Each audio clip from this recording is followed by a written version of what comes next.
You said you had a particular affinity. I mean, I don't want to stress that too much, but you seem to be drawn to Hinduism, if anything.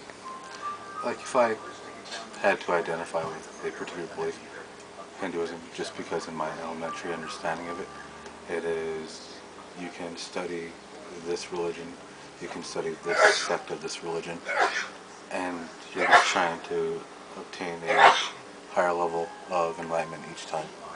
And sometimes I believe a higher level of enlightenment is sometimes wrong.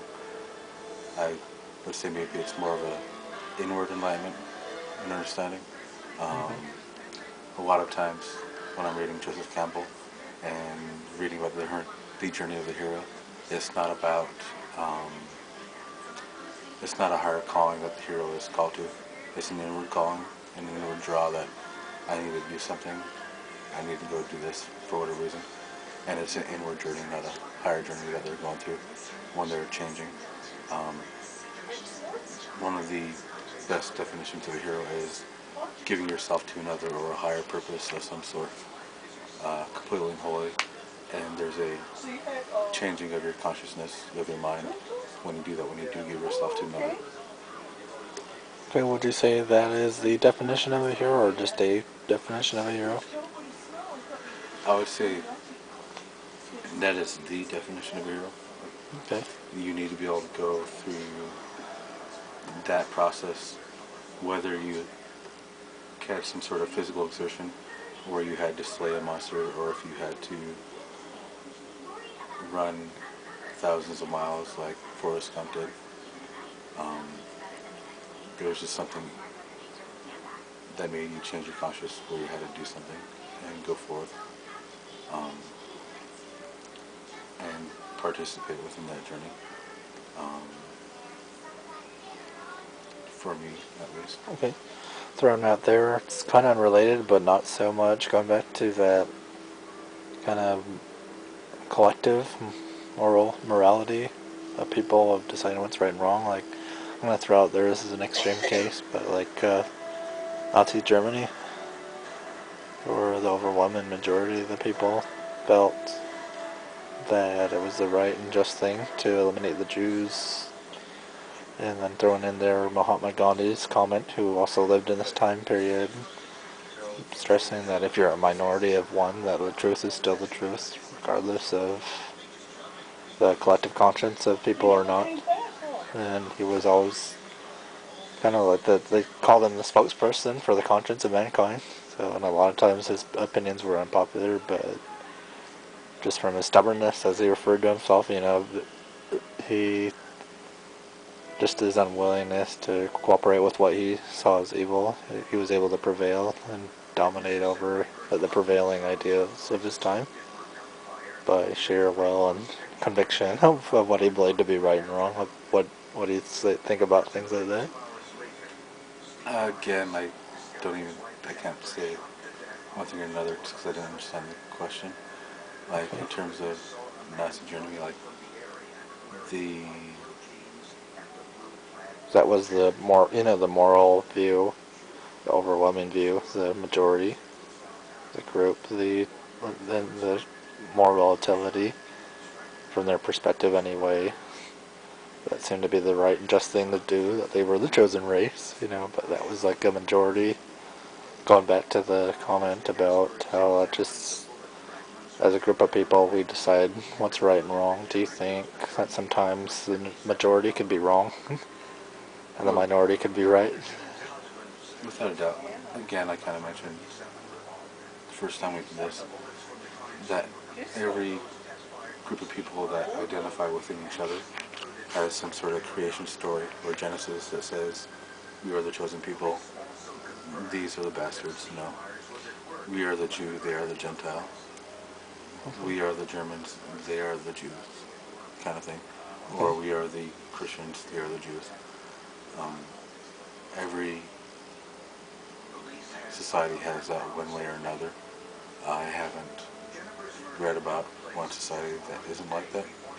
In general, at one point or another, there was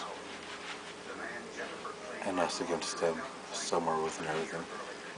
Um, I kind of, being a minority, I always have a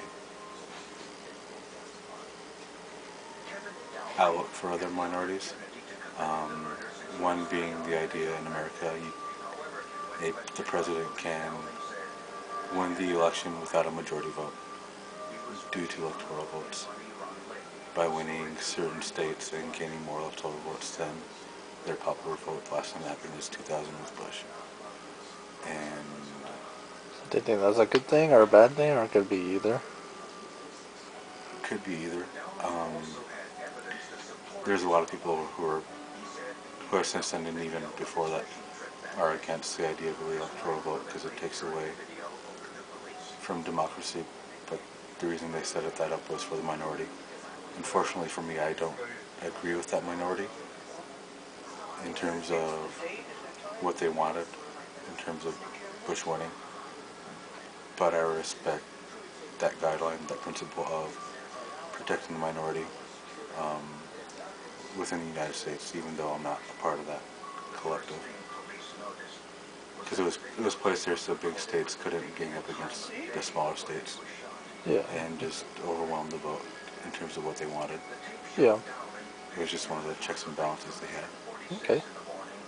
Yeah.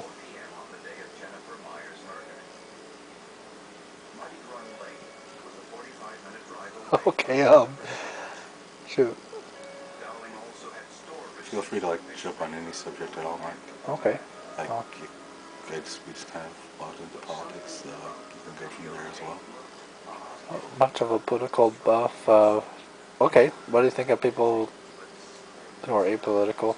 I mean, I don't think people are apolitical as much as they are apathetic. okay. It's just You don't think I anyone is not political? I tend to have a very broad spectrum personally, and it might look apolitical. It's just I vote less on a person's policy or their set of policies as much as who they are within their whatever office they're trying to gain, in terms of their qualifications, what they have done, what they can do.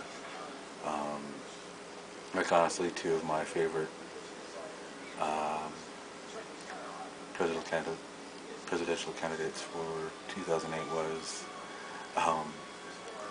well, there was doing the nomination process for Republicans and Democrats. One was Ron Paul, the Republican who's in Texas, and the other one was Dennis Kucinich. Um, the reason I like Ron Paul is he really does adhere to the Republican principles of the war tax, and he was also very much against the war. Very outspoken against Dennis Kucinich in terms of I really liked his labor laws.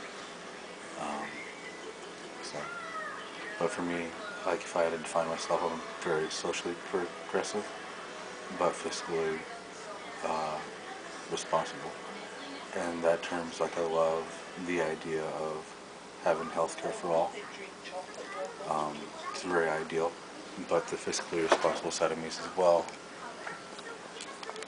it's a very big financial burden that's limited to like the from conception to 18, so that would include the mother, and then for retirees and people who physically can't provide for themselves is kind of where I come from. Okay. And so in that manner, it does level the playing field, and it doesn't really destroy the American dream in the sense that if you look at a lot of the socialist countries in Europe, there's a larger amount of drinking and a large amount of depression because there is nothing to look forward to. Um, Within America, there's a lot of optimism, even for someone in a barrio, ghetto, or reservation, being able to rise themselves out of poverty. Um, if you go too socialist, you can kind of, in my opinion, accidentally put out that fire. that burden, that desire. But I do believe, because I am socially progressive, finding ways to make sure everyone gets a chance as fiscally responsible as possible. Okay.